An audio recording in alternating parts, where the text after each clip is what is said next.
And I wanted to make sure that you guys know that we've got wonderful sponsors back in the show. We've got local company, 5-Star Guitars, right there. These guys are sponsoring the show. They've been with the show for a while, and they've got a great collection of guitars. They've got repairs, and they've got lessons. So if you watch this episode and you decide, man, I want to come anywhere near this next guest in terms of proficiency, then go to 5starguitars.com. Check out their selection, get some lessons from pros like Jennifer Batten, and hopefully you'll make it like this next young man. Again, 5starguitars.com. They have no sales tax. So if you're out of state and you want to save some money, you can order online and let them know that All Access Live with Kevin Rankin sent you. We appreciate it. Audix Microphones has also been a friend of the show. They provided these amazing headphones. These are gorgeous Audix microphones that I'm using, and we're going to be doing some pairing soon with some live streaming events. So I'm meeting with them after the show. We'll find a little bit more about how we can bring you incredible entertainment from a local company, Audix Microphones. So with that being said, it's time for some fun now. I want to tell you about somebody that blows my mind from a very early age, preteen. He showed up in the scene in the Portland area, and this guy was a virtuoso. He was a prodigy.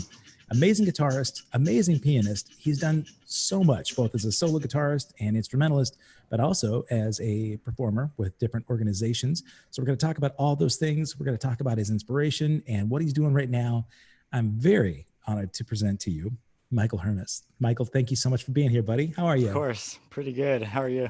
I'm great, man. Look at you. You got one of my favorite things to do on the show is to check out people's rooms. We're going to talk about your backdrop. So, of course, we've got a nice collection of guitars. We got some studio equipment. And, Yep. you know, I would imagine that a lot of people that may be watching this show in the local area, they know who you are from charity events that we've done, Monsters of Rock, and some of the big performance stuff. Maybe they saw you on stage with Steve Vai, who knows? But let's talk a little bit about your early days, man. Let's talk about the formation of Michael HERMES, the guitarist. Yeah, sure. So just like how I started playing in general. Yeah. How old were you when you first picked up a guitar? Yeah, I was 6 years old. Got it as a present from family. Okay. I thought it was an accident that they left it by the tree. It was people visiting our house, but I didn't really touch it for the first year or so, but eventually started teaching myself through YouTube and Google and stuff like that. Really? That's how it started. Okay. Yeah. At 6. Yeah. So they didn't actually wrap the present. They just left it by the tree and you saw it. I thought they left their guitar case, to be honest. Okay. All right. Yeah. My parents were like, yeah, this is for you. And your dad had he was involved in the music scene before. So bringing musicians over, it's not unlikely that somebody might've left something, right? So Yeah. What was the first guitar? I think it was a Vinci, Okay. Vinci, I think. Was it electric? Yeah. Okay. Yeah. Yeah. And it was like a sunburst orange and black. Okay. Yeah. I still have pics from that case and that guitar. Yeah. So you still have it. Sorry, my lighting's acting up here a little bit. Right. So you still have that guitar? No, I ended up getting rid of it. You did? Did you sell it? Otherwise, I would show it. Yeah. Yeah. All right. I was going to say it's going to be worth some money, man. You. So you started on guitar, and you said you used Google and YouTube to help promote your stuff. Did you take lessons then after a little while to expand your proficiency? All right. So who did you first start out kind of emulating on Google and YouTube? Honestly, like I played a lot of Guitar Hero. Guitar Hero Rocks the 80s was my favorite. Rocks the 80s? Yeah, so the 80s are special to me too, even though I was born in 2000. But I just looked up a lot of Expert Village for Guitar Hero tutorials and stuff on real guitar. But past that, it was a lot of Paul Gilbert. That was the main one. Nice local guitarist. He happens to be local. Yeah. So, I mean, obviously you don't go from picking up a Vinci next to the Christmas tree and jumping into Paul Gilbert stuff. You remember the first stuff you started playing early on? Smoke on the Water and all those old classic. I never finished any of those, but learned the hooks of most of those, and then moved on to the 80s songs and stuff. And it was kind of a big jump trying to tackle some Paul Gilbert songs after that, for sure. Yeah, man. Technical difficulties was, I think, the first one that I learned. I remember seeing you play that, but it seems like you were around 11 or 12 when I saw you playing that one. So Yeah. that blows my mind that you were doing Paul Gilbert stuff. And so you got into the Racer X era and all that. Uh-huh. Okay, cool. And, we can kind of get to that, but have you met Paul yet? Have you guys hung out at Yeah. all? We Okay. haven't like hung out, but at a signing, I was like, I gotta see him. Yeah. Has he seen you play your stuff, his stuff? I don't think so. No? Well, Not yet. all right, Paul. Come on, man. You're just sitting around waiting to go back on tour. Pull up the YouTube. Check out Michael Hermes. He's out there playing your songs. All right. So Paul Gilbert, big influence on you early on. And at that point, you've been taking some lessons or no? Yeah. Okay. I'm not sure the exact timing on all that, but Steve Adams was one of the main ones. Right. Eventually moving on to Scott Kreitzer for purely classical, and that's Okay. who I'm still with now. So, Really? Okay. mhm. So classical fingerstyle type stuff. You've got acoustic that you're playing. Mostly fingerstyle, Okay. uh, electric and fingerstyle. That Steve Adams started me on that, and then like I said, purely classical fingerstyle with Scott Kreitzer. Okay. I know Steve well, man, and thinking about those early days of lessons with him, because he too was a great solo instrumentalist. He's also been in so many bands that I've seen. Yeah. And, he knows a lot about that sort of integrated performance where you're dealing with personalities. And did he talk to you at all in those early formative days about sort of performance and engagement with other personalities and bands? Did you kind of go over that stuff at all, or was it mostly instructional? I think it was mostly instructional. Uh, I'm sure he mentioned stuff about playing in bands and all that, but yeah. Well, the reason I ask, I've had some friends on the show that have been like Berkeley grads and MI grads. And one of the things that seems like they don't really get much in the way of education is the other stuff, not just the academic part of things, but the business side of music, right? So things like marketing yourself and how to network and how to avoid certain pitfalls, who to talk to in management and who not to talk to. So Steve's been through a lot of that stuff. Boy, in a very short period of time, I know that you've put out a lot of music on your own and you've done some really major performances. Hit some speed bumps along the way. Have you had any kind of sort of challenges with those first discoveries of those relationships? Um, not not anything specifically I can think of because I always had my parents to guide me through, especially with my dad being an agent in the past. Like uh, he was a big help with performance and finding gigs and stuff like that. My mom was too, Yeah. because she was in sales and so she talks to people, she mingles and like all that. But uh, yeah, and in combination with School of Rock, uh, they were a huge help with performance and how to play with people and stuff like that. Uh, You did School of Rock. I forgot about that. yeah, Okay. yeah. All right. So that's a really good example of you've got the academic parts, but the cool thing about School of Rock, right, is that they kind of teach you how to interact on stage, right? So that the Hmm. focus is to get through the curriculum enough so that you guys can do a live performance and kind of get used to dealing with stage fright and Yeah. listening. John Guffey was probably the director at that time. Is that right? Yeah, he was up there. Okay, man, I know he's a huge fan of yours. Every time we post anything about you, I know that he's the first person to like Yeah. your stuff out there. Uh, how do you feel like for new musicians? Is it helpful at all to get as a young performer? You feel like School of Rock was a worthwhile thing to do? Yeah, yeah. Yeah. Because it's hard to find gigs when you're younger, um, and that's I can't really think of a better opportunity to learn to perform, play with people, and uh, discover new bands. That's where I found out about Steven Wilson and Porcupine Tree and all that stuff, which I can't stop listening to now, and Yeah. probably one of my biggest influences. School of Rock was where you first heard Stephen Wilson and Porcupine Yeah, Tree. on the prog rock show. Okay, cool. Did you guys play any of the Stephen Wilson stuff? Yeah, What? Porcupine Tree specifically, but yeah, like Deadwing and Oh, stuff like that. wow. Have you seen Stephen play live? Hmm. You did? Yeah. Yeah. Okay. Yeah. The last time they came through Crystal, I was blown away. Nanette Chayub, is that how you pronounce her name? Uh, Something like that. yeah, that's one of those moments that I guess, yeah, I don't know how you felt about it. I mean, you've seen a lot of shows. I was a fan of Porcupine Tree. I love what Stephen Wilson had done at that show. I felt like there was a little air of condescension when he was talking to the crowd, and I thought, man, you don't have to be the pretentious prog guy, that just paid to get into your show. It's kind of a turnoff for me. So, uh, I mean, I think he's a really gifted writer and producer. Have you had any kind of experiences like that where somebody that you may have looked up to a lot and then seen them live or met them? You've been to all these NAMM shows and you've done, performances.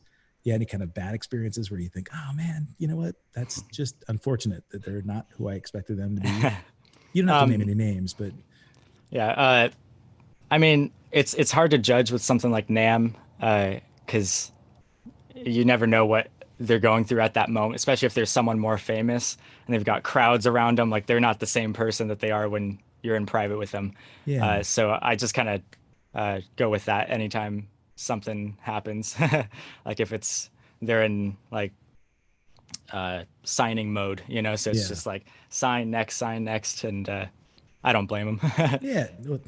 Well, it'd be nice if you could have like one-on-one time, even like we're doing right here, right? Where you can Uh-huh. sit down with, one of those guitar heroes or I know that you're not just solely focused on guitar. I mean, you're playing and recording, Hmm. but when you first started doing those Season Electric shows here in the Portland area, you were doing rock Christmas songs, kind of like a Trans-Siberian Orchestra vibe with Yeah. Blake Sakamoto and Steve Adams. And you had Merrill Hale playing drums on a lot of that stuff. Yeah. And um, I remember the second year you decided, you know what? I think I'm going to play piano, and just decided to teach yourself piano that year. And you came out and blew me away. So you've got obviously some natural propensity to learn stuff quickly. Are you still playing a lot of that instrumentation as well? With piano, Yeah. I mean, I play it most days for writing and stuff like that. So it's a great tool that I don't know like a ton of theory about and stuff, Okay. besides like intervals and stuff like that. Um, so you aren't locked into a box like you could be on guitar. So it's easier for me to write on piano a lot of the time. Okay. So I still do that, but as far as like technical songs and stuff, not too much, Okay. Then but I still keep it up. it's so early on with your um, I guess with the piano academic, that was all YouTube, right? That was like your main focus. Yeah. Okay. Have you sat down and talked to other musicians like your age about where they're getting their influences and because I would imagine that YouTube is a huge inspiration for most people, right? But Yeah. I don't know that many people would have been interested in like say Racer X when they were 8 or 9. Yeah. I don't know. It's everything about it just kind of seemed interesting to me. The playing, I was in love with the guitar tones. I know some people don't like Paul's tone, but I think it's great. Yeah. And when I found out like the 88 MP1 that he gets his a lot of the tones from the 80s from, uh, it was like mind blowing. So tone was a big part of it. Uh, I don't know. I haven't heard the argument about Paul's tone ever. I mean, I've never heard anybody disparage it. It could just be in forums. Well, I was So going to say, I mean, you're talking to guitar heads all the time, right? So, and I know that, I mean, universally, I always hear that Eric Johnson has like the universally great and amazing tone. With Jennifer Batten, we played with Eric in Baltimore at the World Guitar Congress. And I uh-huh. remember talking to him, and he's like, man, I love Jennifer's tone. She's got the tone I love. And so it was nice to hear the guitarists revere each other and not have it be competitive. Mhm. But I would bet, man, when you're watching forums and hearing people talk, are they as sort of angsty, in the forums where they're like, it doesn't surprise me that somebody might like disparage Paul's tone on a forum because they Yeah. can hide behind the anonymity of the Forums are internet. always like that. Yeah. Do you found people that say stuff about you too there?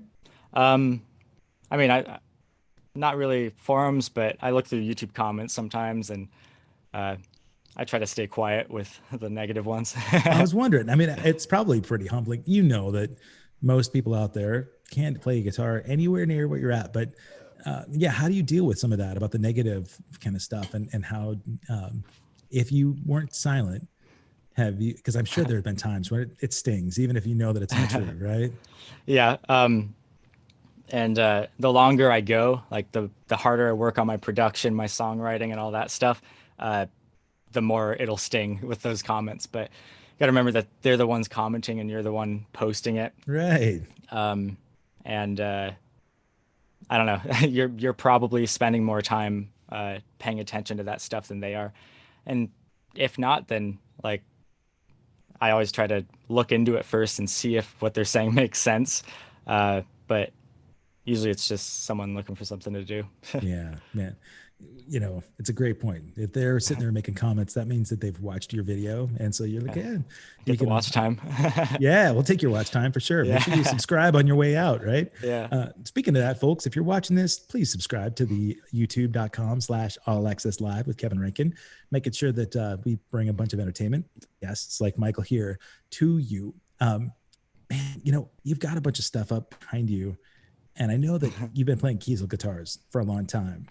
The last time I saw you at the NAMM show, you had they had a big Michael Hermes poster, and you were playing a 7-string Kiesel, right? With fan frets. I think so. Okay. Yeah, man, I need fan frets. I keep looking at those every time I'm at NAMM. And you like them. Yeah. That's, man, for me, as I'm not a guitarist, right? I mean, I love the look, and I would think, having grown up on a standard guitar, though, that's got to be so difficult. Or is it easier? It's more subtle than you think. Okay. It's kind of like going from 6 to 7-string guitars. Going back and forth, it can be kind of weird, but like I don't know, just play through a couple songs and you're pretty much adjusted. Really? Yeah. Yeah, it kind of follows your fingers well, and especially the Kiesel version of the fan frets, they set it up so it follows your fingers better. So that could be part of it. What is it about the Kiesel guitars that impress you most? Besides the fan frets, what is it that makes them so different? Um, they're just they're built well. I mean, you can look at a lot of other brands and see that it isn't exactly book matched and stuff on the wood, and the joints have tiny little gaps in them and stuff like that. And Kiesel, I've never had a problem with that with them. Okay. And just the ability to do everything custom and just get it exactly how you want it. Really? They do all custom stuff? Yeah. Okay. And they'll have signature models and stuff, but it's still custom from there. You can change pretty much any part of it. Wow.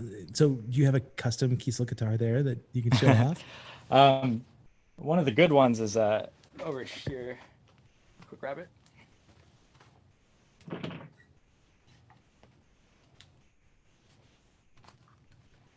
Yeah, so this one here. Oh, wow. Look at that finish. That is Yeah. beautiful. Yeah, the fade is something that they custom did, and you can see a few of those in the at the showroom. But they have a page on their website with a bunch of models that are for sale that were sent in or someone built and changed their mind or something. And that's where I got this idea. I think they did it in blue, Wow. and then you can have look your at the name printed headstock. out and stuff. Oh, yeah. I've seen that in some of your videos. You've got your name. So Kiesel did that for you? Yeah. Yeah. Do you have an amp plugged in? Or you want to show off a little bit of that guitar just so we can hear it? This is plugged in, I think. I got to tell you, man, the nice thing is at this point right now, the only opportunity for people to get any kind of musical enjoyment is just through streaming, right? There are a couple of live shows and things that people are trying out, but it's risky, and some of them work, some of them don't. But I love the idea that you've been productive from the beginning of this pandemic. I mean, you're always in the studio working. It's kind of cool to be able to sneak inside your room here and get to hear a little little shredding. So let's all right, man. So what are we going to hear from you? Well, I can just show off the tone a bit on this one. Yeah. The 7-string I can play with a backing track. One of my older songs, if you want. Okay, cool. Can you hear that? It's gorgeous. Man, that's beautiful.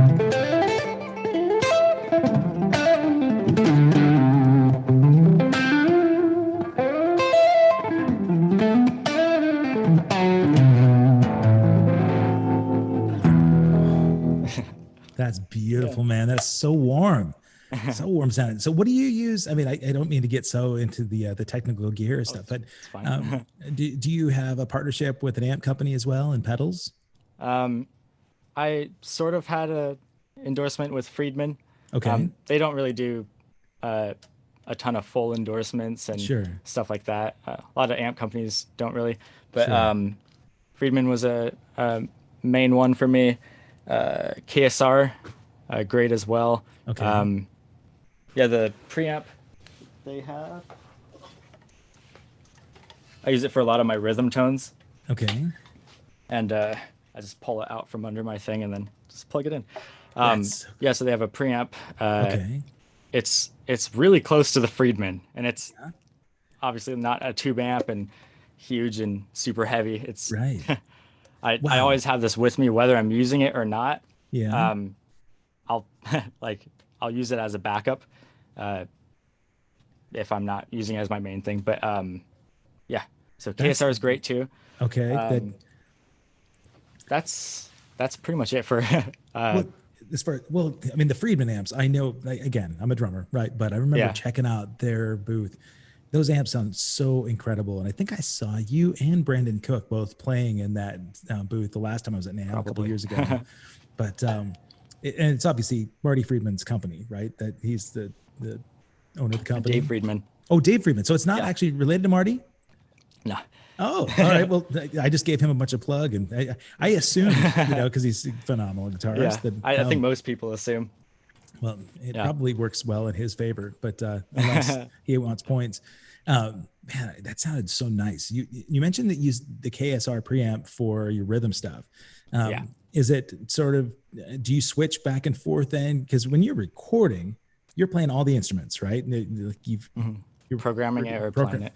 And all right, so the programming part and the playing, I first heard the most recent record when you came out, I guess the Hit the Eyes EP. What was that, Uh-huh. like 8 months ago, something like that?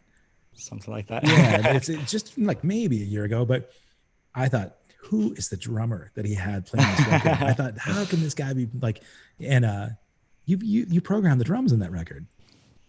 That's hmm incredible. So what are you using for the backing stuff, or what are you programming with? Superior Drummer. Okay, That's the primary one. Other than that, and I'll get like samples and stuff, like snare samples, and you're just kind actually of splice just them in. you're playing those parts. Those aren't just like loop libraries that you're actually throwing in there, but you're No. actually playing all that stuff, right? Yeah, clicking the mouse and getting it in there. But Amazing, man. I was blown away, and because there's subtle stuff in there, really subtle yeah, ghost strokes and that kind of thing that you don't often hear from somebody just using a drum machine yeah, a as a lot of drummer. time. Yeah, yeah, really. I can't even imagine how much time you spend in the studio, especially now at the pandemic. Yeah, Are you pretty much working? all day because it's my Really? room. Yeah. Yeah, Like, do you have any partnerships or collaborations that you do with other artists, or is it just primarily your stuff? uh, primarily just my own stuff. It- um, well, let's talk a little bit about some meeting some of your heroes. I know like the Steve Vai story is pretty Oh awesome, right? yeah, Yeah, you want to tell us how that went down? yeah. Well, thanks to you. Uh, I was able to meet up with Steve Vai, and it started with a comment on my YouTube video where I did a cover of one of his songs, and everyone was saying like putting hate replies and stuff to it, like, "Oh, this isn't the real Steve Vai. It's Steve Vai himself on YouTube, not uh, whatever his name was." Oh, right. Um, yeah, but then got in contact with us and ended up showing up for his show, and he let us in the back, and um, yeah, got to see the guitars and all that stuff. Um, and like the next show, a couple years after that, he brings me in again, uh, and I'm able to jam up on stage with him playing one of his guitars. um, but yeah, really a crazy experience. One of the experiences that you look back and you're like, I wish I was like 100% in the present so I could Oh, remember every detail of it and replay it over and over again. But yeah. What was he like? I mean, like most people that are huge Steve Vai fans have never gotten to meet him, right? So uh, personality wise, what was that first meeting like? it was great. He's super nice guy. Like, um, I mean, what he did, like letting me backstage and play his guitars and jam with him and all that stuff, like that's who he is. Yeah, very He see philosophical. he sees your potential, I'm sure, and he could tell that it wasn't just like some fan that kind of knew his stuff, but obviously you'd done your homework. Building a church was what you performed on YouTube, right? That's what Yeah. he got to see the clip from, and he just happened to come across it and make comments, which Yeah. is crazy. It's not like I wouldn't think Steve Vai is out there googling his name on on YouTube to see what's out Yeah. there, but You never maybe know. he is. But um, you know he's iconic, right? He's like one of the the modern legends in the guitar world, and you would think that he's just seen it all, but for him to see this young teenager who had his stuff dialed and bring your own voice to it too, I'm sure was impressive to him.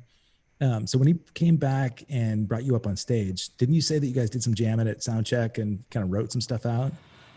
Yeah, he was well, the second time it was kind of funny. I showed up, he let me in, and right before he went on, he's like, "Okay, Taurus Bulba, you're gonna go on, and we're gonna do it in the key of F. I'll call you out." And then he left, and like, What? so I'm sitting in the hallway with my guitar, like everyone went into the concert, and it was I think it was over 21. Yeah. Yeah, and Did you I know that he was going to call that song, or did you know the song? uh, as of like 5 minutes before he went on stage for the show, No. Oh my gosh. like Wow. yeah, so I'm Googling like tabs and like just trying to quick learn it and uh, what mode is this in and what notes can I use and Wow. yeah, And I know that performance is on YouTube, right? Is it still out yeah, there? yeah. Uh, when we archive the show, I need to make sure that we put that up. I'll put a link to it because I was on tour somewhere when that happened, and I remember your dad or your mom or your dad was sending me messages, and I just couldn't believe it was happening. I was so excited for you, and I was bummed out that I couldn't be there. But I saw comments, I think, from Facebook or YouTube, where just like, look at this kid up there shredding. So were you 15 when that happened? 15, 16, Yeah, something like that's that. nuts, man. Have you stayed in touch with him since then? I have, yeah. Okay, well, tell me We're what. email buddies. Are you right Yeah. on? What's he doing with the pandemic right now? Um, Same thing you're doing? Probably trying to stay productive. Yeah. Yeah, I mean, he's very into philosophy and stuff like that. So we'll talk about that and books we've read and like Think and Grow Rich and stuff like that. Napoleon Uh, Hill. yeah, he's big Really? into that. Okay. Yeah. Man.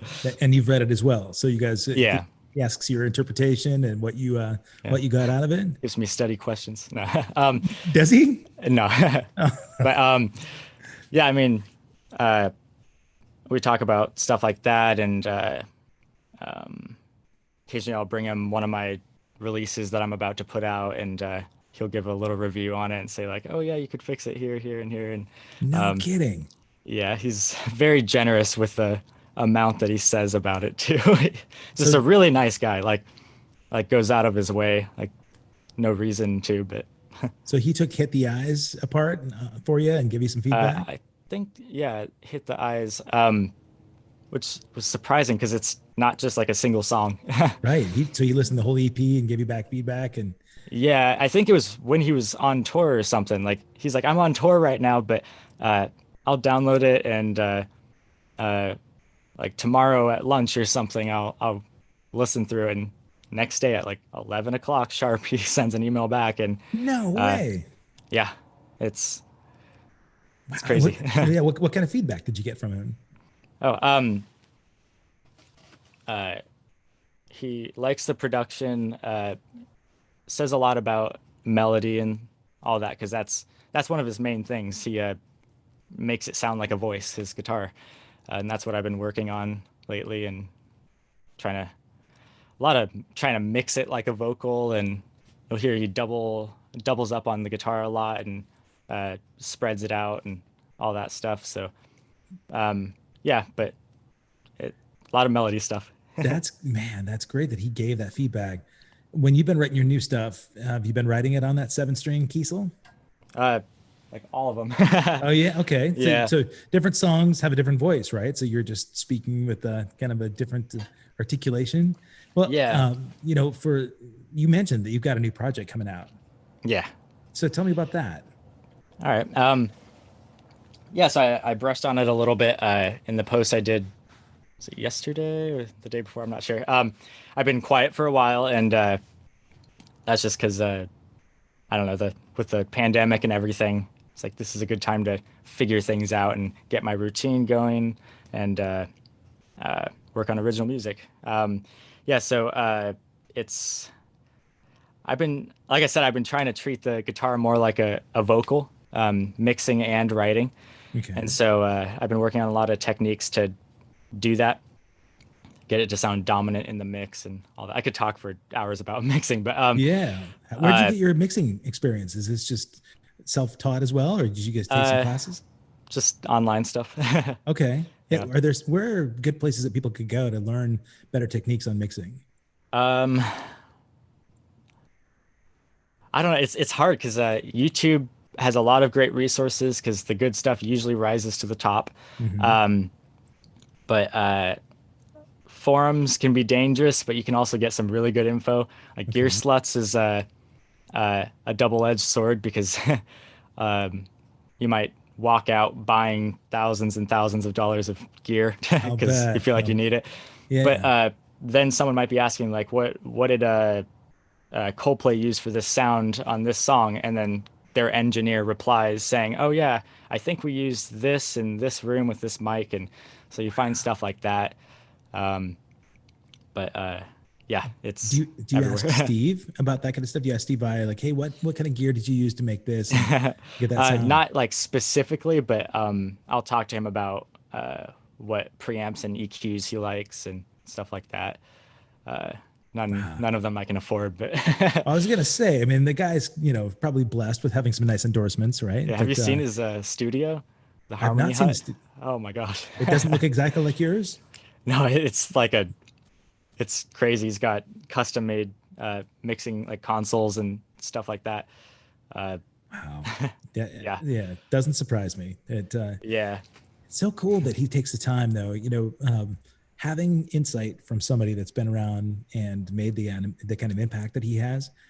I would think that as you progress and you're wanting to inspire with your music, but also, in the type of communication you have, it's probably nice for you to see somebody at that level being so open and sharing that info, because the next generation of Michael Hermes that's coming out, is going to be asking, wow, how did you write, Hit the Ice or the new record, that asking about how you develop the voice that you have in your guitar. So it's good that you got inspiration from somebody at that yeah, level that's so, good with his time. yeah. It's great for not second guessing things. I'll bet. It's a Yeah. good Like opinion to hold on to.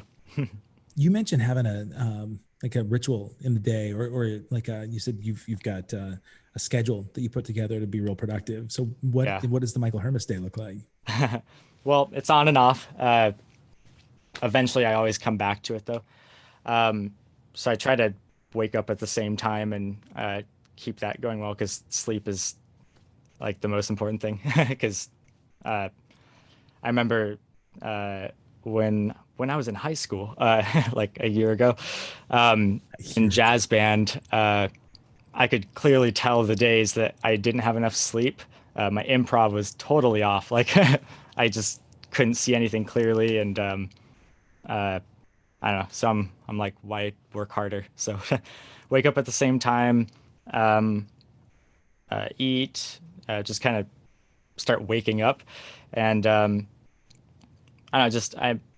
I set things up so I know whatever I'm doing, I'm making progress, so I don't need to worry about that. So, like an hour of focused songwriting time, followed by working on my improv and um, scales and implementing things, and Wow. yeah, So just the learning more about songwriting, the instrument. when you mentioned focused songwriting, Tom, and I don't mean to interrupt you at all. I just was thinking No worries.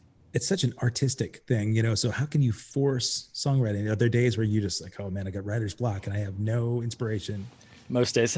Yeah. So Yeah. what do you do about that? Well, actually, I have this written on a sticky note on the desk. The more you write, the more likely you'll reach the flow state with writing, and it's the whole you miss all the shots that you don't take type Nice. of thing. Yeah. So, um, yeah, and I noticed that the more I do it, the more I'm like in the shower and a whole idea pops up, and I'm like, geez, I'm so glad I took this shower. Like, just Yeah. certain things that happen if you aren't doing it most days or on a schedule, and because it's easy to take a week off and forget that you haven't written anything. And it's like, yeah, I have the same problems in the song that I had at the beginning. So, You know, another thing you just touched on, which I think is really great, is you talked about having your day start with being productive, right? Knowing that at least you've bitten off a couple of things that you feel like, okay, if nothing else, I made progress in this area, right? I got some songwriting done. I got, at least chipped away at my improv. So it yeah, wasn't like you let a day go to waste because right yeah, that's the now, man, worst feeling at the end of the day. really, yeah. If you feel like you Yeah, just didn't accomplish anything, right? yeah, There are not enough hours in the day. If you're like me, and I know you're a really driven person, I have a hard time focusing on just one thing at a time. I've got a million things going on at the same time, which I know is counterproductive. But when the pandemic hit, I think myself, I know a lot of people started looking at what they identified with as their identity, right? As a oh musician, yeah, a touring musician, I thought, oh my God, that part of me is gone for the unforeseeable, for the foreseeable future. So for hmm you, do you have like a kind of a wave of sort of depression or writer's block or sort of anxiety about what was to, yeah, yeah. And honestly, like I found that the best thing to improve my mood and motivation and all that stuff and sense of purpose is to write music. Like, even if it's not feeling great at the time, I found that whenever I look back and I've made progress on a song that day, it's nothing feels like that. And every other activity that I do that day uh, could be completely unrelated. I'm just enjoying it more. So, that's so, man, what a gift, honestly. I mean, really, people that I've talked to that maybe aren't songwriters, but they focus on something else, they flounder a little bit because their sense of purpose, has kind of been taking a hit. So yeah. I love hearing from people that have found a way to at least channel the productivity in a big way. A lot of people have had to pivot, shift, focus their energy on something else. If you're a touring musician or you're a sound guy that only does touring or a tour manager or whatever, you got to go find a job doing something else. Mhm. So you got, I mean, as far as outside interests go, I know as you grew up, I remember you started getting into skateboarding. You were Yeah. really into skateboarding. You wanted to skate park. Mom was real protective of you. Your Oh mom yeah. was like, I don't really Wrist want you to. guards and no sketchy areas. Yep. Yeah. And Caleb, my son's the same way, right? Look, I'm cool with you taking the skate park all the time, man, but pads and helmet, got to wear pads and Yeah. helmet. And I remember all the adult, the old kids making fun of my son when I was there saying, man, pads are for dads. And I'm like, man, if you had half the talent to be able to do something else, then you wouldn't think it's such a bad idea, right? If Yeah. pads are okay with Tony Hawk, then pads are okay with me, Yeah. But do you still find that you have outside interests like that, like skateboarding or sort of extreme activities or Uh, that I shouldn't be doing. Yeah. really? Yeah. I mean, recently, I mean, not as much because of the pandemic, but uh, biking I've been really into, like dirt trails and stuff. Okay, Probably like great. the worst thing. But I mean, I don't go crazy with it, but it's a lot of fun to do. It's good exercise. Along with that, more so is racing. Like I've been doing sim racing, but not for the sim racing. It's for like eventually doing real life racing. Really? Yeah, No, because my yeah, dad was doing that for a long time, and that's right. yeah, You got an Audi family there. Didn't you end up getting an A4? Is that right? yeah. So that's my. We thought about turning that into a track car, Okay. but we're like, four doors, daily driver. I don't know. Yeah. So we picked up a Miata um, a, like 2 months or a few weeks ago, something like that. And we've been doing a lot to it, and that's going to be the car for that. The And race car. Nice, yeah, man. You going to PIR and doing a race up there? eventually, yeah. Okay. I think I might Nice. be doing autocross to start out and all that, but You and Caleb, man, you're gonna have to talk because he's got his purple wrapped A4 that yeah, he's wanting to race as well. cool. So yeah, he's trying to talk me into making my A8 race car, but Yeah. yeah, we become an Audi family here too. It's It'd kind be of nice. quick. Yeah, I don't have an R8, unfortunately. You know, your Yeah. dad's been trying to convince me to do that one, but You I need a should. lot more pandemic money before I get there. Yeah. Man, so prepping for racing, Hmm. dirt bike riding. It's good that you at least got some outdoor activities going on. It's nice to, Yeah. get it. And I would imagine you step away from the guitar for a little bit. It's probably inspiring to be able to come back with a fresh mind, right? Yeah. Yeah. All right. So, I always and got to fill that time with something too. You don't want to just sit yeah, doing man, nothing. stuck in your room. But, Yeah. most 18, 19-year-old kids are, pretty much just, taking this time to game all the time, right? Yeah. So you've been writing this new record. Tell me about you mentioned creating vocal sort of melodies with your guitar. Um, Yeah. I'd love to hear. I mean, because it's thing for you to explain that. You want to play us a little bit of that stuff and kind of explain how you're getting the voice sounds from that? Um, Or can you? I don't have any of the backing tracks ready or Okay. anything, but Yeah. I wish I did. I'm That's a cool. little bit behind schedule, but Oh yeah, no. I mean, even if you grab, guitar, and just kind of explain, like, I can imagine, Steve Vai, the sounds that he was getting to emulate voices. Eddie Van Halen used to do a lot of that kind of stuff too, right? mhm. But I was just curious to hear Michael's voice on guitar. Yeah. Even if you don't play I along the can backing track. yeah, sure. Cool.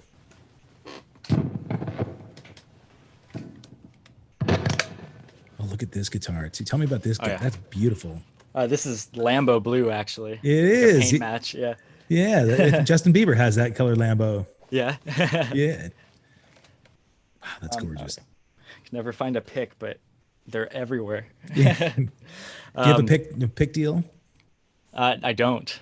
Oh, I really? don't. Wow. You would think. I mean, it's not like they're expensive, but I'm sure that companies should be throwing those at you. Yeah, long term they can get expensive because you Yeah, lose them all the time. But they're all in the I'm like dryer. pretty much out. Like Mm. um, they're somewhere though. All I right, can always Dunlop, if find you're one near me. watching, get a hold of Michael Unlock Hermes and throw him some. the purple ones. Awesome. Hey, man, that's my color. Gotta Yeah. All right. So what are we gonna hear? Just give me some Michael Hermes voice. Okay. So let me think of one. A lot of the squiggly rotary.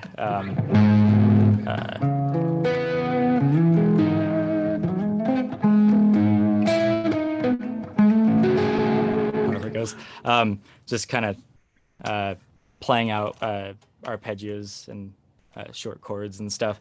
But that's why in my post I mentioned contemporary R&B is one of the styles because I've been listening to Daniel Caesar and Georgia Smith and more poppy stuff, but still R&B. Okay. And just the mix and the melody and the space and everything, I just fell in love with and had to include something like that. So uh, half the songs are like faster, more intense, Yeah. but the other half it's like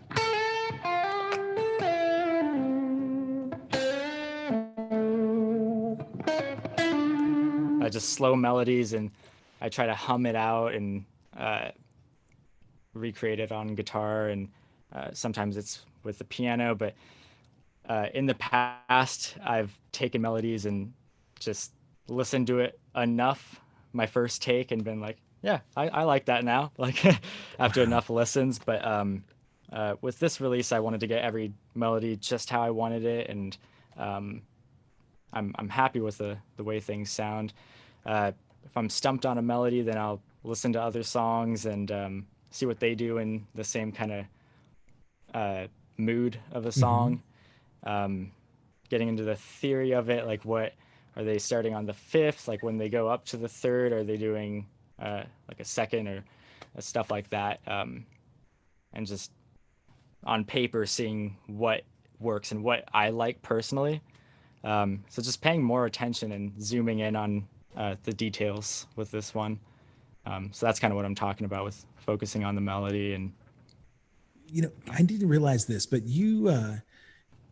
the part that you just played there has a little bit of a Steve Vai vibe to it. Uh, I'm yeah. sorry, Jeff Beck vibe to it. Sorry. Oh yeah. Yeah. I really, especially the use of the whammy bar, right? So that he, I think about his vocal phrasings and the sounds really using the whammy.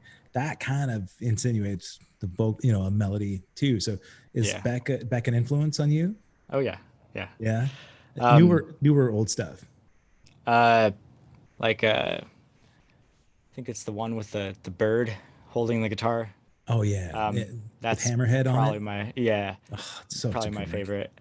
favorite. The tones are so good, the strings and everything about it. How about contemporary guitarists? You have any that you really? I mean, I know you're a Guthrie Govan fan, right? Of So, course. yeah. I mean, Yeah. he's contemporary, but he's more modern, I think, than old school Jeff Beck and Vai. Um, what's your opinion on Nuno Bettencourt? Oh, yeah. I played some of his stuff in Guitar Hero, rocks the 80s. Oh yeah, Um, um, yeah, and uh, sometimes bands have like their guitar players. A lot of it's for show, not to like downplay any playing or anything, but uh, just like Steve Vai being in an 80s band. Uh, I know it's happened, but like off the top of my head, I wouldn't expect it because you'd think he would do a solo project and focus 100% on that. But uh, with Nuno, like uh, I remember like a year and a half or 2 years ago or something, fairly recent, I listened to his stuff and I was like, wow, uh, he's a great solo guitarist and super clean playing, has his own style, all this stuff. So yeah, I like him. I think he's great. I asked because he as an instrumental guitarist, he's phenomenal, and in the bands he's been in, he's great. But he was playing with Rihanna, right, for the last several years. So I think Yeah. about that sort of contemporary R&B stuff. Rihanna certainly has that place for space with the influence of blues, but allowing him to do his own thing. So is that a kind of a gig that you would like to have, where you've got a national touring or I gig? was about to say, yeah, that's one of my main goals. Long term, Yeah, I don't know how long I would want to do it, but it's a bucket list thing. I'd love to do that now, and while I'm young and don't have responsibilities, I can go tour and do all that. yeah. I keep trying to come up with. Sorry, what were you gonna say? No, I mean, I was just thinking about that. I mean, being able to do this now before you've got all those responsibilities, right? Yeah, No family, no regular serious no day family. job. But having that as a bucket list for a few years, I think I remember seeing Nuno say the same kind of thing, right? He Yeah. did the Rihanna gig for a while. I saw clips of him playing with McCartney recently, right? Which was a Uh-huh. bucket list thing for him. And he was very humbled and gracious and sort of revered McCartney, which was kind of a cool thing. But um, being out there in different environments where you're present and seen, Paul McCartney may not have been at a Rihanna show and realized who Nuno was, right? But because he's, paved the way with his other gigs, hopefully, that brought him on the radar for guys like legends like McCartney. Mhm. Speaking of legends, Jennifer Batten's weighing in on the chat, and she said it's Emotion and Commotion is the Jeff Beck album you were talking Okay, about. yeah, So yeah, thank you, Jennifer. Appreciate Thank you. that. And Nolan here in the chat, he's asking, how many guitars do you actually own? um, Somewhere around 16, Oh, I think. yeah, If you're including like mini guitars and ukuleles and stuff, but yeah. uh, yeah. You're playing the uke as well. Oh yeah. Do you have one with a pickup and electric that you can plug in? Nah, just uh, fully acoustic. Okay. Yeah. Is it strange to play something that small and simple compared to 7-string fan fret Um, Kiesels? it's it's not too bad, but it took me way longer than it should have to realize that it was the last like four strings. and like Yeah. I can just imagine there are other strings and play songs. But yeah, I mean I enjoy it. It's great for going places, especially the mini guitar. If I can show Yeah. you.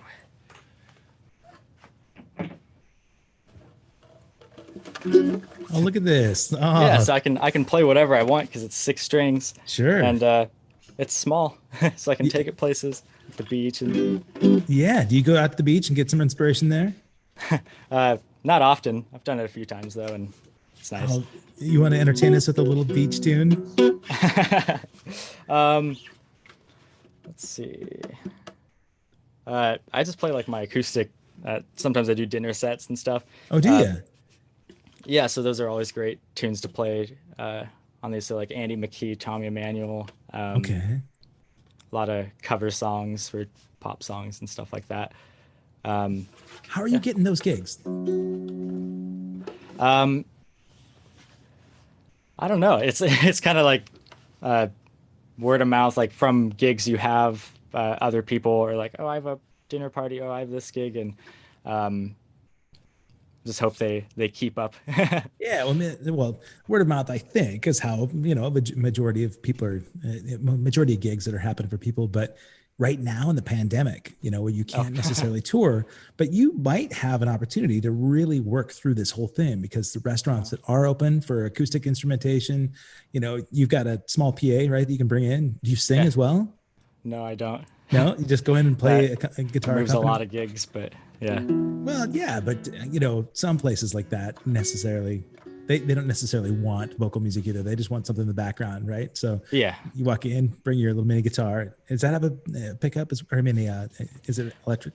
No, this one's Okay. full acoustic as well, but I'll do my river song or bring a classical as well, do some classical tunes, and people like the contrast, Yeah. but I have Speaking to of do rivers, classical first. you've Some got nails. some River Song videos and some playthrough stuff that you've got, and a lot of breakdowns on YouTube that I Hmm. bet you've got a ton of guitarists that sort of follow um, your because you've got a network of people, right, that have started following you online. Probably they don't realize that you're young. Are you 19 now? Is that right? Yeah. Okay, yeah. So um, are people sort of incredulous that this kid at 15 was playing with Steve Vai and uh, and suspicious of the production that you've put out for such a young age? Um, like faking videos and stuff. Do you Yeah, mean? I mean, well, when I first heard "Hit the Eyes," I think I told you I was blown away that you had produced, that you know programmed the drums and you had all the other instrumentation that you put together. And I thought he's had to have had help. Some producer had to have done some studio magic. Not that I didn't believe in you. It's so well done. And do you Yeah. have some of those haters that out there thinking, oh yeah, this guy's got some financier or some producer network behind you? Occasionally I'll get a comment like that, and it feels pretty good because the thing that causes that is you just spend like a almost bad amount of time on these things, and that's how you get a good end result. That's Yeah. all it is. Yeah, because I feel like in the end, or in the beginning, I don't know, talent can be just motivation. Like that's all it kind of is. Mm-hmm. Like if you're motivated, you'll get it done. So if you're like being young and motivated with guitar and wanting to learn this Paul Gilbert song and stuff like that, and not really being into sports and stuff, and my days are free. I had a lot of time to work on songs, so it's the same thing with songwriting and producing and all that stuff. So yeah. How's that going as far as financials go? Are you, I mean, I hope it's okay to talk to you about that kind of stuff, but are you able to sort of monetize either through using streams and internet, like YouTube followers, or are you selling enough online to be able to actually get some financial reimbursement for what you put in? Um, That's a horrible Not question because exactly. every No. musician out there is like, what? It's never enough, right? I mean, gigs are the main source of money. Okay. Um, Still not really at the point that it's a substantial amount of money from my own brand and stuff like that. But I shouldn't expect it to be so either. Like it's a long-term thing. It's the thing that's in the oven while you're out uh, doing gigs. So Yeah. yeah. I think every guitarist that watches this, or every musician, would probably say the same thing, that while it would be nice to be able to have mailbox money just coming in while you're Yeah. working on this other stuff, it's got to be fulfilling in other ways, right? Mhm. Emotionally and sort of cathartic in some way, to be able to have something to channel your emotion and your energy through. Uh, Jennifer Batten, watching here, I know she just had the Guitar Cloud Symposium, and she and I had talked a little bit in the past about ways to find some avenue to extend. You mentioned your brand, so Mhm. she's got this symposium with phenomenal guitarists, and they have modules where there's education and information, and it's really jam packed to provide a service for people who are out there, especially right now when they're sitting at home. So you've got a lot of time invested in the new record. You did the EP this last year, and rather than rest on your laurels and wait for streaming royalties to come in, you started putting together the new record, and it's evolved. And from what it sounds like, the sound. So where do you derive some of that inspiration from? Are you, you mentioned contemporary R&B stuff and said that half the record is kind of that way. Mhm. Do you get to go out and see live bands and live artists to inspire you that way? Or are you mostly just listening to stuff and digesting it from home? Uh, I listen to so many different genres of music and like fully enjoy them. Uh, that like, and I always have to have a playlist for each specific mood. And like for snowboarding, I do that too. Um, Snowboarding, it's like I have a sunny, like bluebird day, this kind of temperature playlist. I have powdery but clear, powdery but foggy out, like just weirdly specific moods. And so I just listen to so much different music that I always hear things that inspire me with sounds. And like I'm just big into sounds, arrangements, mixing, stuff like that. Uh, there's still sounds from like before I started playing guitar that I'm still trying to tackle, and I want to get Really? so badly. Yeah, so I'll do little recreation mixes where I try to recreate that song, and if I get close, and a lot of the time I'll get inspiration right then. Like I'll have a song idea with the same sort of sound, um, but obviously there are things where it's like, oh, the drums need this, so it needs a little more treble there, and uh, stuff like that. But that's where the inspiration comes from, like just listening to music on Spotify all the time, I was going to ask if YouTube, and Spotify is the reference, right? Because they're always making yeah, recommendations for the next sort of yeah, and the sounding thing. radios and stuff like that. How about film? Because it seems like a Film, lot yeah. of the stuff that I've heard from you really sounds like it's inspired by film score. So, do you have a particular genre that you watch that you felt like helped with your music inspiration? Um, Many different genres. Like some Disney stuff is like, uh, I love the way that they did the soundtrack. A lot of it is Hans Zimmer because he's just great. Right. Um, yeah, I mean, for demos and stuff, if you look at string libraries online, they'll have SoundCloud clips. A Yeah. lot of those are great, like super inspiring, because it's simple. It's a like an orchestra, and all you have is just the way you arrange the notes and what style you're in and stuff like that. So um, a lot of jazz type cinematic strings are great, like sevenths and um, stuff like that. That's great. I mean, is that something too that you'd like to delve into and maybe write some music score and Yeah, get and your like commercial jingles and yeah. stuff. I'm into all that. Like I have a little portfolio I'm building with a short 20-second, 30-second things. Really? Is that on your SoundCloud too, or was it, No, it's just sitting on my desktop, but okay? But at some um, point I'll release it. on your website, I think you've got at least links to be able to purchase the existing stuff that you've got out, right? So Yeah. is it michaelhermesmusic.com? Is that right? Okay. And I think you're pretty active on socials, right? So Instagram is a big thing for you. And I will be again now. Took like yeah, a month off, but um, the EP is almost there because of that. Have you come up with a name? No, I'm No. gonna wait Okay. until it comes, but still actively try to pursue it, Are you, like with the songwriting. you're producing everything, right? So this is Uh-huh. you're the it's not like you've been engineering and writing and then you send it off to a producer and have them give feedback. This is just all your I baby, don't think I right? could commit to that. Yeah. I'm always changing stuff. Like the day of the release with Hit the Eyes, I made like too many adjustments to the master and Really? stuff. I was like, I got to release in like 20 minutes. That How do I get this sound? wow, that's crazy. Well, speaking of sounds, you want to pick up the seven string and show us a little bit of the magic you got there? Yeah, sure. Okay. I wish I could play one of the newer songs, but uh, I'll be doing videos for those Yeah, that's shortly. cool. This is just enticement for people to subscribe. That is a big thing too. Michael's got so much material on YouTube. If you've not checked it out, go search out Michael Hermes guitar, and you'll see his library of playthroughs. There's stuff from your last record where you're breaking down some of the stuff, and then a lot of really cool covers. I think that's the way that Vi found you, right? So Yeah. they could be there for the rest of the pandemic and beyond, just watching your stuff. Yeah, so I like maybe we wrap up with just whatever you feel like playing. It'd be really nice to hear your voice. Yeah, sure. Um, I can play Uplift from Hit the Eyes.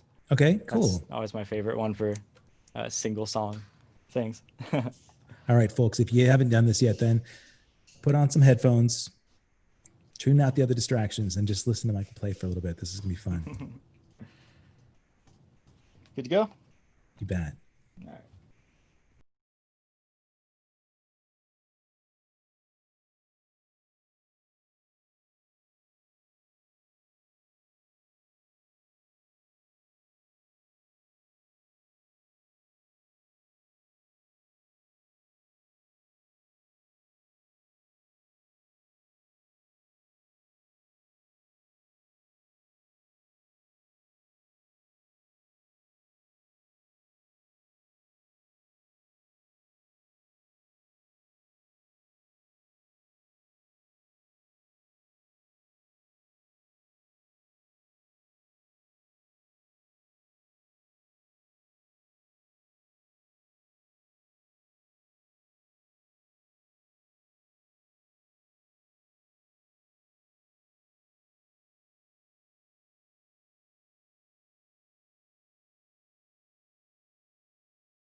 Oh yeah, man. How amazing was that? Woo!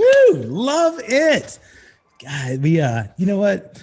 It's been so fun to watch your both your maturation and just the development of your skills, man. Just from those early days, and you're like 10 years old doing those Paul Gilbert songs, and watching you at Music Millennium, where you had your mom in there tapping, or she was holding the capo, right? So that you could do the two-handed tapping stuff. That was beautiful, man. That's Uplift off the Hit the Eyes album. That record is available on the Michael Hermes album. So we'll make sure that I get a link to that and your socials when we archive this. I can't tell you how excited I am to see your new stuff coming out. Really, really proud of you. I think the Hit the Eyes album is so good, man. I called your dad. I popped in to see him about a year ago. Told me the record was coming out. I got it just before I went out to the beach for a couple of days before we hit tour, and I was so floored. I called him and I said, I cannot believe how good this is. We all know people that put out their own records, and you're thinking, oh, that's cute. This is not one of those records, man. Everything from start to finish on it is fantastic. I am singing a resounding yes for that, and I can't imagine that. I can imagine that the new record is just that much more developed. So I'm excited for it. I'm hopeful that the end of the pandemic brings you more opportunities. But between now and then, it's great that you can share your music with people. Hopefully, some of these smaller gigs and the acoustic guitar will happen. And I can't wait to hear the new record. So I'll be subscribing. And if you folks haven't yet, make sure you subscribe to his YouTube channel. Go to michaelhermesmusic.com and check out his website. Pick up the most recent record. I know it's on all the streaming platforms too, so you can check it out there. And then if you have anything else you want to plug besides Kiesel Guitars, let's have you do it now. What do you say? Tonewood amp, great Tonewood for amp. acoustic guitar. River Song guitars. Okay. Acoustic guitars. And Ernie Ball for strings. Yeah. Right on. Man. This is the time to do it. Hopefully these guys are taking good care of you. If you have any interest in booking Michael up for some of these private events too, make sure that you hit him on a contact form. Now's the time to do it, because pretty soon the guy's going to be so notorious and so famous that you won't be able to book him without a massive platinum card. So michaelhermesmusic.com. Michael, thank you so much, man. Give my best to your family. Thanks to 5-Star Guitarist for being behind the show. And if you've not yet subscribed to this YouTube channel at youtube.com/allaccesslive with Kevin Rankin, thank you guys for spending your afternoon with us. And I hope you all have a wonderful day. Thanks again, Michael. Of course.